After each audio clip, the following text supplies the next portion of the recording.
Now, my little sister is planning to move out on her own, and so I thought, why not make a video about this? I'm sure there are tons of people out there who may have questions, who may not know where to start, and want to move out and get an apartment and take that step towards being independent. I've been away from home for about 5 years now, and so I feel like, I have pretty good amount of experience, and I have some tips and tricks here and there that I want to share with you to help moving into that new apartment a smooth transition.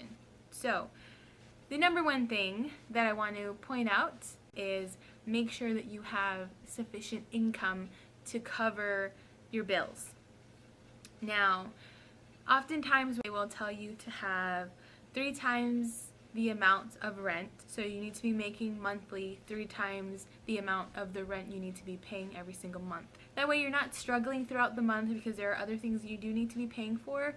Sometimes they will tell you 2 times the rent is fine. As long as you're making more than 50% of what rent is, you should be fine. So once you figure out how much you can afford, you figure out how much you're making, and you're happy with that job and you're fine, next thing you want to do is number 2, do your research.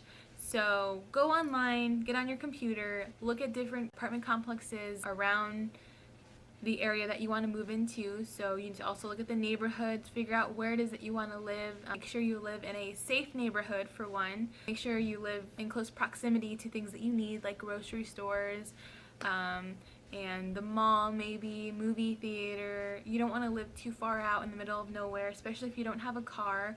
You want to make sure that you're close to the things that you need. Same thing goes for work and for school, because those are important. You don't want to make it harder on yourself. So now you've narrowed it down to, let's say 3. Find 3 or 4 different apartments that you want to check out. Once you get that, call them, get some information on what it is that you need to pay, check on the rent. If there's any specials going on, there's usually specials going on. And then designate a day, take a trip, and go look at the apartment.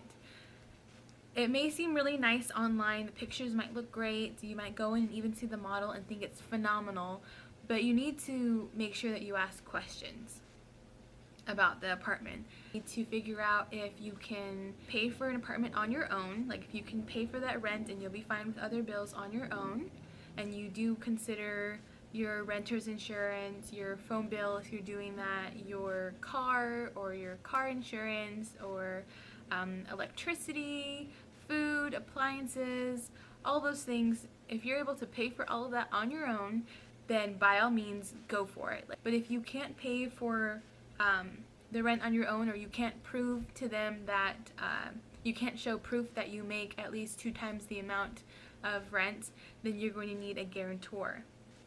Basically what a guarantor is, you have somebody co-sign with you, somebody who is going to also be just as responsible as you are for the bills. So if you don't pay rent on time, it falls then on that other person, your guarantor. So if you have a parent that is willing to help you out, or a family member of some sort, and they want to be your guarantor, they trust that you will make the payments, or they will help you out with the payments, or even they will pay for you, go for it and do that. Another thing is, for some apartments, especially like student living, if you are a student and you don't have a job, so you don't have payroll to show them, sometimes they will allow you to show proof of your financial aid, proof of your scholarships that you'll be getting, so that you don't have to worry about having a job. They just want proof of some sort so that they know that you are able to pay your rent. Coming back to budgeting, something that you can think about if you can't handle it on your own and rents for 1 bedroom on your own is too much for you, you can consider roommates. Now, roommates, they have their pros and cons. Of course, it's cheaper with roommates. You split things up with roommates. Oftentimes in student living, they'll have like different rooms. You just rent 1 room for you to use. You all share the common area, which is the kitchen and the living room. And you split electricity up between the 4 of you, the 2 of you, whatever, and it's cheaper on it's better on your pockets. However, you need to consider that when you move in with roommates, You know, you might think that it's going to be fun and you move in with a friend and things are going to be great. Sometimes it doesn't go so well. Take it from me, I have lived with 3 different roommates. I even lived with a friend from high school, and it didn't work out so well.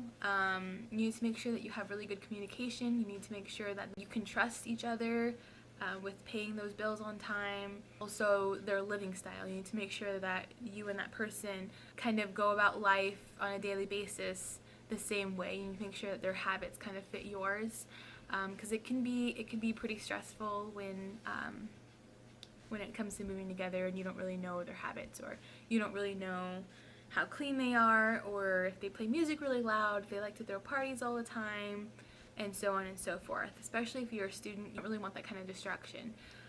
So you can definitely look into that, but just really think about it. I know a lot of young people, as soon as they're 18 or as soon as they start school, they want to go off and they want to do their own thing. They want to be an adult. They want all this responsibility, but I don't think that you really think about it.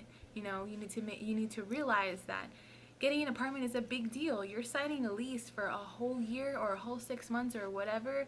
Even if you're going month to month, you're still signing something stating that you're going to be responsible for all this.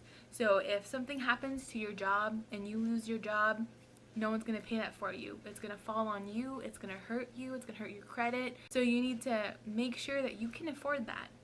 Don't look for something that's, you know, glitz and glamour and it looks really nice and it has a pool and a tennis court and all this nice stuff and it's furnished and everything if you can barely afford it, because you never know.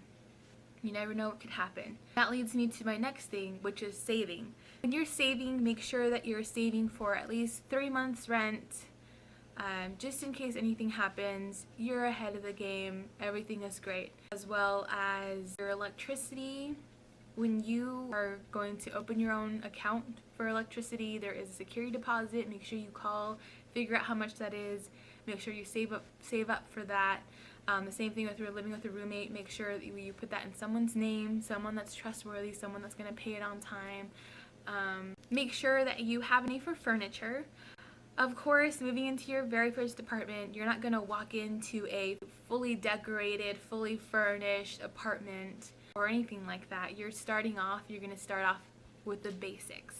So you need to make a list. Get a paper, jot down the things that you really think that you need. You know, of course, you need to sleep, so get something to sleep on. Get a mattress, a bed, maybe even a bed set if you can't afford it. You're also going to need somewhere to sit, a couch. A futon is also a more affordable alternative. And then a table. You need someplace to eat. So get a table of some sort. It doesn't have to be fancy schmancy. Just get yourself a table for a couple chairs, something for you so you're not eating on the floor. Your TVs that can wait, your entertainment center, Wi-Fi unless you need it for school. Like, all of those luxury things can wait, because you just want to establish yourself. You just want to get started somewhere, and don't worry about having to impress your friends or thinking, oh well, I need a really cool looking apartment because my friends are going to come over. They're not really going to care. This is your living space. This is your responsibility. All of this is going to be in your name. You need to take it seriously. So figure out what you can truly afford. Don't think, oh, well, I could work more hours, or I could get a second job once I get there and everything will be fine. You know, what if you don't get that second job? You're setting yourself up for a lot of stress, and you really don't want to do that.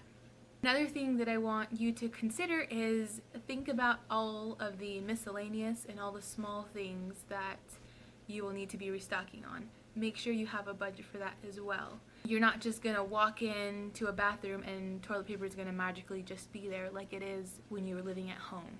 You're going to need to restock all those on your own. Toilet paper, paper towels, trash bags, what else? Cleaning supplies, you know, stuff that goes really quickly. Toothpaste, you're also responsible for all those things, so make sure that you have money for those, because those are essential, those are your basic needs. And then of course food, make sure you have a budget for food. Say you're gonna spend, I don't know, $50 a week on food, or $200 every 2 weeks on food. Make sure that you don't have an empty fridge, because, you know, how depressing would that be to have your very own apartment, you're all excited, everything, you may have nice furniture, but you have no food. How does anyone live like that? You need to prioritize and figure out what's more important. Flashy, nice things, or being able to live comfortably. Also, don't just go somewhere and fall in love with it and make a decision right away. You might love it at first, but give yourself some time. Give yourself some time to look elsewhere. Give yourself some time to calculate everything, to figure out if this is something this is a step that you really want to take. This is something that you know that you can handle, you know that you can afford. Don't just rush into it. You might find an apartment that's really, really nice, but it's really far from work, or it's kind of iffy and you're not sure, but you really like the way it looks. Make sure you think about those places. Don't just go somewhere and make a decision right away. I know that it's exciting, of course. It's exciting for you. It's exciting, and I know that you probably can't wait to just get up and move out and be on your own. But it comes with a lot of responsibility, and you will save yourself a lot of hassle, a lot of stress, and a lot of heartache if you plan it out wisely. If moving out is that important to you, you'll do it. You'll do it. And you need to make sure to be consistent about it. So save on it. Make sure you remind yourself, okay, I need to save this money. I need to do this so that I can move on and get my own apartment and be independent. Don't slack off, because then all of a sudden you're not going to have any money in there anymore. You're going to fall off track, and you don't want to do that. Next thing that I want to put out there is if you are trying to move out of your parents' house or home, and maybe your parents they're not really fond of you moving out, or they can't really let go of you and like have you do things on your own, the one thing that I think will really help is if you really plan everything well. Because I feel like a lot of parents aren't going to be very happy about, their child moving out, because they're used to having you there, and they don't really want you to end up getting hurt, or they want to protect you as long as possible, or they don't realize you're growing up, but you want to show them that you can handle it. I think the best way to do so is to plan everything out before you even talk to them, before you even bring it up. And don't say it out of spite, like, oh, you're upset because your mom wants you to wash dishes, and you're like, well, I'm going to move out. I'm moving out next week. I don't have money for it, but I'm going to do it. Don't move out like that. You want to move out on good terms. And the best way to do that is to plan it. So if you're really serious about this, write on your calendar, get an agenda of some sort, get a notebook, plan everything out, figure out how much you need to save, how much you can afford, find yourself an apartment that you enjoy, that you think you're going to enjoy, and save money up.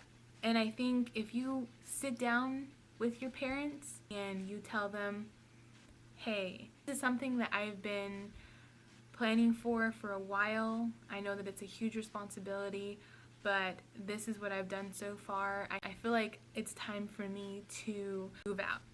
They're like, well, this is what I've planned, this is what I have, I've saved this and this much money, these are the complexes that I'm looking at, or the apartments that I'm looking at, this is who I want to move in with, or, make sure you have some sort of plan. Because if you just tell your parents, like, hey, so I'm thinking about moving out, I'm thinking about moving into this complex because it's really cute, it has this and this in there, and I want to live with my friend Becky because she wants to go to school in that same area, and I think it'll be a lot of fun, we're so excited, we can't wait to move in together. Like, don't do it like that, because no one's going to take you seriously. You need to make sure that you can ease the mind of your parents and show them that you are responsible before you even move out. Before anything even happens, you need to set that goal for yourself and tell yourself, okay, I'm going to give myself 1 year. In 1 year, I'm going to have my own apartment, and I'm going to have whatever it is that I need for it, and I'm going to save up the money for it, and it's going to happen. Or even sooner than that. I want to move out in 6 months, and this is what I need to do to figure it out. Let's get started and actually do that work. So I know it seems a little scary to be out on your own, but honestly, it's an exciting time in your life when you decide to move out on your own. And, you don't want to have to stress out. Nobody wants to stress out. No one wants to, be unhappy, or you don't want to have to, terminate your lease and move back in with your parents because things didn't work out.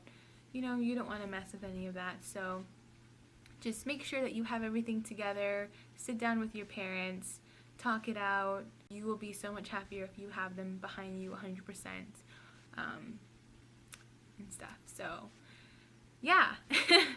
I feel like I've just kind of been like, I've kind of just like gave you a lot at once. I'm not really sure. This is my first time doing an advice type video, but I really feel like there are a lot of things that I didn't really know too much about when I moved into my first apartment, and there are things that I wish that I knew. So I want to be able to help those of you who are looking into it, and I want you to be able to have a smoother transition, as well as my sister. My sister is young and she wants to do her own thing, and I'm all there for her. I'm all for it. I will support her 100%. I would have wanted someone to sit down and tell me all this stuff when I was gonna move out. If you have any questions at all about anything that I may have left out, I feel like I covered a lot and I covered it like kind of really quickly. I may have missed some stuff. Just leave it down in the comment down below. I will reply to you. I will help you out.